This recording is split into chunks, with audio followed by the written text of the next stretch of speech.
Guys, ketemu lagi sama aku. Kenalin, aku Queen Olivia.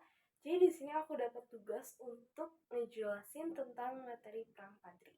Nah, sebelum kita masuk ke kronologinya, aku bakal ngejelasin sedikit dulu tentang Perang Padri yang kayak kenapa sih Perang Padri bisa terlaksanakan atau kenapa bisa di kejadian gitu.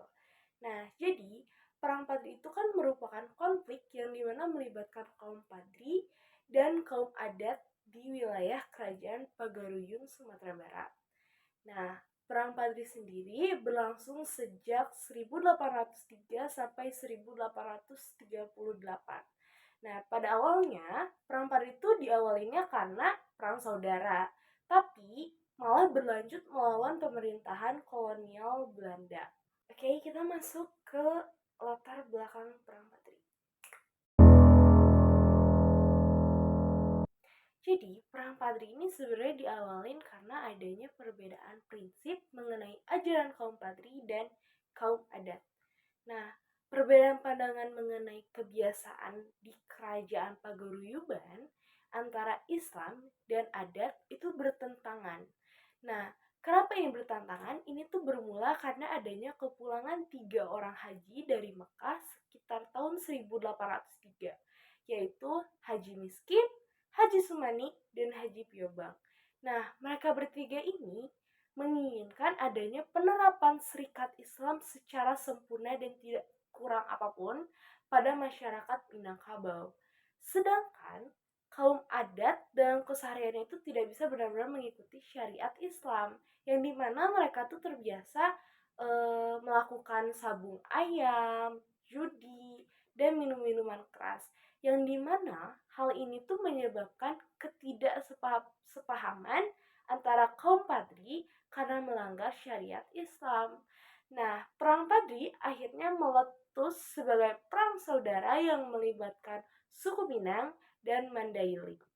Untuk perang tersebut, kaum Padri dipimpin oleh Harimaunan Salapan, sementara kaum adat dipimpin oleh Sultan Arifin Muniangsyah. Oke guys, setelah aku menjelaskan tadi sedikit latar belakangnya, aku bakal masuk ke kronologinya. Jadi kaum Padri ini melakukan berbagai cara untuk mengajak masyarakat adat meninggalkan perbuatan yang melanggar syariat Islam. Nah, hal ini tuh nyebabin konflik di antara keduanya yang terjadi pada 1803, yang dimana puncak dari perang saudara terjadinya pada tahun 1815.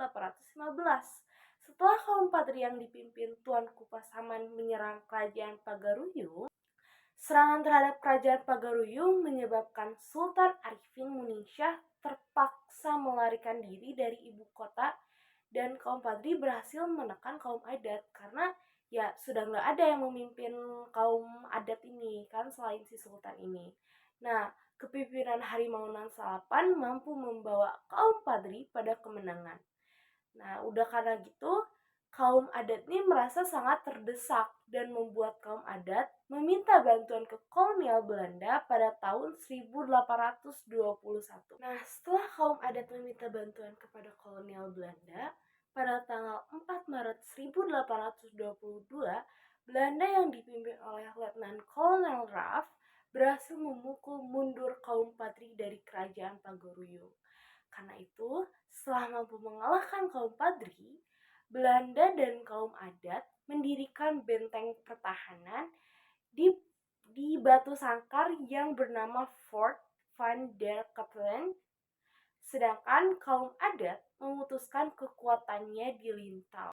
Nah, setelah membangun kekuatannya di Lintau, pada tanggal 10 Juni 1822, pasukan Belanda yang melakukan pergerakan di Tanjung Alam dihadang oleh pasukan kaum Padri. Jadi kaum Padri ini tuh seakan-akan pengen menyerang balik lagi ke Belanda.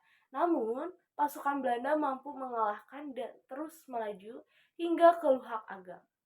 Pada 14 Agustus 1822, pimpinan pasukan Belanda, Kapten Govinet, menderita luka di pertempuran Baso dan meninggal pada 5 September 1822. pada tanggal 15 November 1825, perjanjian masang disepakati antara Belanda dan kaum Padri. Yang di situ tuh lagi dipimpin sama Tuanku Imam Bonjol. Jadi pada saat bersamaan, Belanda juga kewalahan dengan konflik di Eropa dan di Jawa karena pada saat itu ada perang Jawa juga. Nah, selama masa gencatan senjata, kaum Patri berusaha memperbaiki keadaan dengan bagaimana ya caranya untuk merangkul kembali kaum adat biar kaum adat tuh ada di posisinya, bukan posisi, ada mendukung untuk kaum Padri. Nah, berakhirnya perang Diponegoro di Jawa itu mengembalikan kekuatan Belanda untuk mencoba menundukkan kaum Padri. Nah, pada 11 Januari 1833, kaum Padri dan kaum adat ini bersatu nih untuk gimana caranya nyerang pertahanan Belanda di Fort de Kock, Bukit Tinggi. Jadi karena kaum adat dan kaum Padri ini kan udah mulai berteman gitu ya, udah mulai bersatu kembali. Belanda yang menyadari keadaannya sudah berubah sangat drastis, mikir gimana caranya keadaan mereka itu nggak terancam. Belanda akhirnya mengeluarkan plakat panjang berisi pernyataan bahwa kedatangan Belanda ke Minangkabau itu tidak bermaksud untuk menguasai negeri tersebut, melainkan untuk berdagang dan menjaga keamanan dari negeri tersebut. Nah, jadi kan Belanda bilang kalau misalkan dia datang itu untuk membantu mengamankan. Dan dia tuh bilang juga kalau misalkan kedatangannya itu untuk membuat jalan, membuka sekolah, sehingga mereka membutuhkan biaya dan diminta menjual kopi kepada pihak Belanda.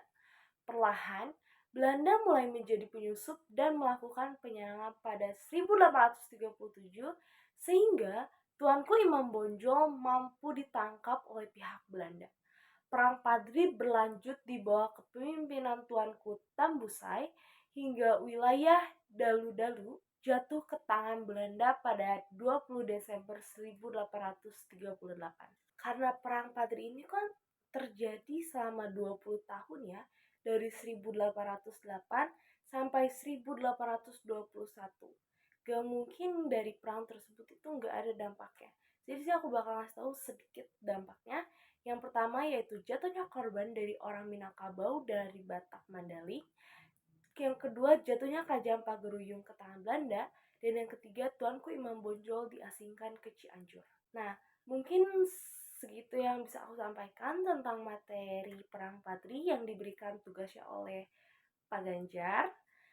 Mohon maaf bila masih ada kesalahan kata atau dari perkataanku yang tidak bisa dimengerti oleh kalian semua. I'm so sorry guys.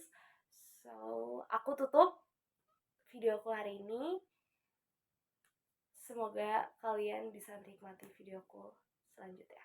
Dadah!